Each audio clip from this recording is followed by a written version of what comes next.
મનોજભાઈ જોશી છે. તો મનોજભાઈ, કઈ રીતનો તમારો બિઝનેસ છે? અમારા સ્ક્રેપનો બિઝનેસ છે, ડાયમંડ સ્ક્રેપનો. એની ઘંટીઓ એ બધું લેતા હોઈએ છીએ અમે કારખાનાનો સામાન. તો હાલ અત્યારે તમારા ત્યાં બહુ બધી ઘંટીઓ જોવા મળી રહી છે, શું છે એનું કારણ?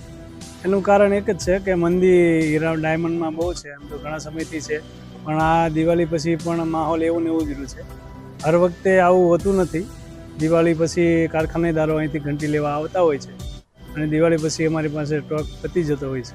પણ આ વખતે એવું નથી. આ વખતે ઘંટી બી આવે છે, આવક છે પણ જાવક નથી.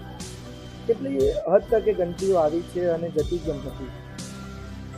એ લોકો એવું કહેતા હોય છે કે અત્યારે પોસાતું નથી કામ કરવું અને કારીગરોને પગાર આપતો પડતો હોય, એ માટે જરા રફ વેચાતી ન હોય એ પ્રમાણે છે.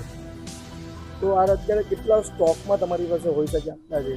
ત્યારે તો જેવા વેપારી, કોઈની પાસે 2000, કોઈની પાસે 3000, કોઈની પાસે 500, 600 ઘંટી એવું હોય છે. આમ એક ઘંટીનો પ્રાઇસ શું હોય છે? આમ નવી ઘંટીનો પ્રાઇસ હોય છે 15 થી 17. જૂની ઘંટીનો હોય છે 5-6 હજાર, 5-6 હજાર. તો અત્યારે હાલ મંદીના કારણે